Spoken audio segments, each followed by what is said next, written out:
Assalamualaikum warahmatullahi wabarakatuh.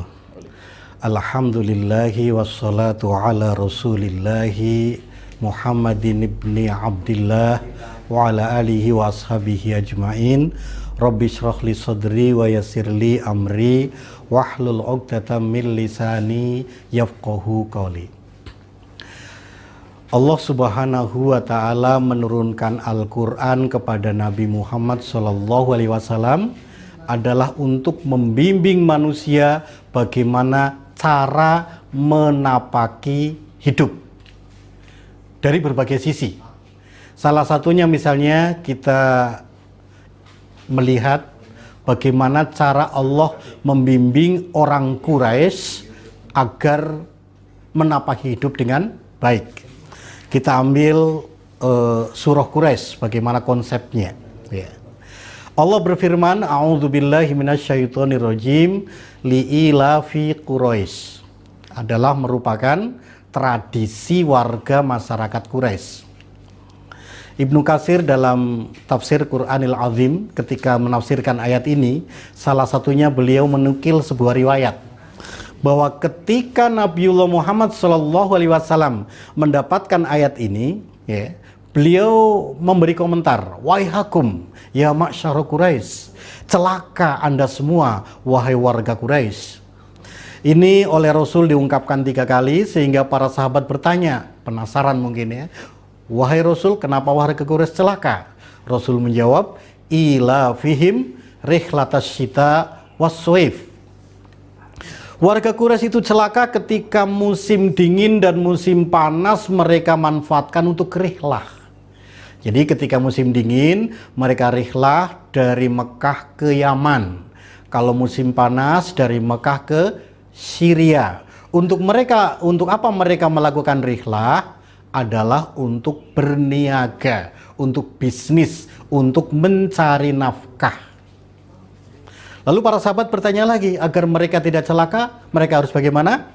Rasul menjawab, falya'budu rabb hadzal bait. Hendaklah mereka menghambakan diri, mengabdikan diri kepada Rabb yang memiliki Ka'bah ini. Nah, dari sini kita melihat ada 2 tema besar. Yang pertama, tema yang menggambarkan masyarakat yang celaka. Yang kedua, bagaimana seharusnya agar tidak celaka.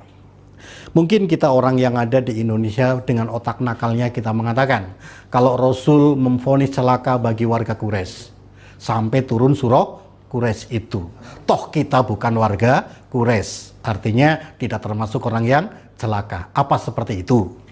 Apa gunanya surah Quraisy buat kita yang bukan warga Quraisy?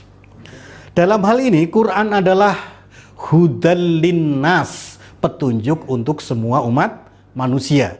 Sehingga meskipun ayatnya spesifik hanya menerangkan orang Quraisy saja, suku Quraisy saja, tapi meski ada inti ajaran yang harus diberlaku umumkan untuk semua umat manusia.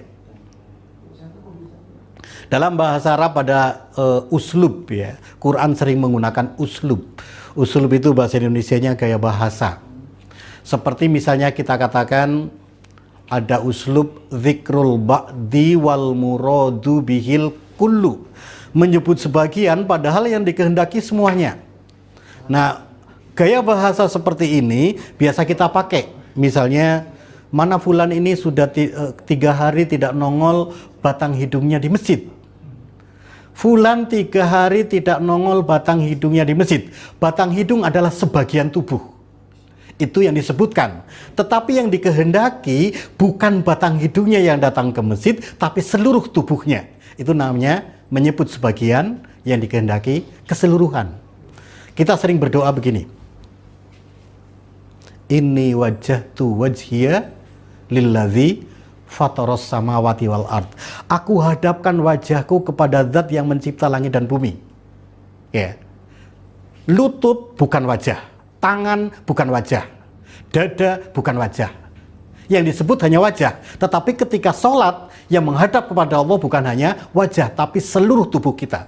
Dan hati kita menghadap pada Allah. Artinya itulah yang disebut dengan uslub. Menyebut sebagian, tapi yang dikehendaki keseluruhan.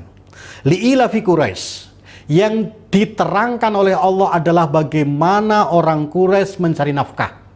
Tapi tentu yang dikehendaki bukan hanya orang Quraisy saja yang kerjanya cari nafkah. Semua manusia di planet bumi juga mencari nafkah, baik musim dingin ataupun musim panas. Pak guru, rihlah dari rumah ke sekolah untuk mendapat gaji bulanan. Nelayan, rihlah dari rumah ke laut untuk mendapat hasil tangkapan. Petani, rihlah dari rumah ke sawah untuk mendapatkan hasil panen. Nah, ketika sepanjang tahun, sepanjang hidup hanya digunakan mencari nafkah, melulu seperti itu, itulah yang disebut dengan orang yang celaka. Kenapa celaka? Belum ada nilai lebihnya sebagai manusia, masih sama dengan makhluk yang lain, seperti hewan. Ya. Orang-orang Arab mengatakan al-insanu hayawanun natik. Jadi manusia itu hewan tapi bisa berpikir. Artinya pada diri manusia itu ada tuntutan-tuntutan hewani. Katakanlah tuntutan hewani ada dua. Yang pertama ghorizatul baqa, tuntutan untuk bertahan hidup. Yang kedua ghorizatun nasal, tuntutan untuk berkembang biak, berketurunan. Ya. Untuk bertahan hidup, kambing cari makan, kucing cari makan, ayam cari makan, kita cari nafkah, sama. Tuntutan berketurunan, kambing kawin, ayam kawin, kita nikah, sama. Lalu burung juga seperti itu. Di sarangnya suami istri ya bau-membau membesarkan anaknya. Setelah burung dewasa dan bisa terbang dilepas. Ketika kita suami istri juga membesarkan anak-anak, begitu dewasa dilepas, sama. Apa bedanya dengan burung? Jadi ketika kita mencari nafkah dalam rangka untuk dua hal tadi, bertahan hidup dan bisa agar spesies tidak punah, berketurunan, maka kita masih sama dengan mereka. Balhum adol, bahkan lebih rendah. Apa makna lebih rendah? Katakanlah burung tidak selingkuh, kita kadang ada yang selingkuh, itu lebih rendah. Ayam yang suaminya tidak bertanggung jawab, dia single parent tapi tidak pernah ada ayam yang aborsi. Manusia ada yang aborsi, itu namanya lebih rendah. Maka apa yang membedakan? Yang membedakan adalah falyabudu robba hadzal bait, beribadah, itu yang membedakan. Falyabudu robb, ibadah pada Rob itu sifatnya keniscayaan atau aksiomatik. Ya. Ibadah itu inti dasarnya adalah kepatuhan. Rob itu kepemeliharaan. Ketika kita melihara ayam dengan penuh kasih, maka ketika kita panggil ker, ayam pun patuh akan datang. Kita pelihara kucing dengan penuh kasih, kita panggil, kucing juga datang.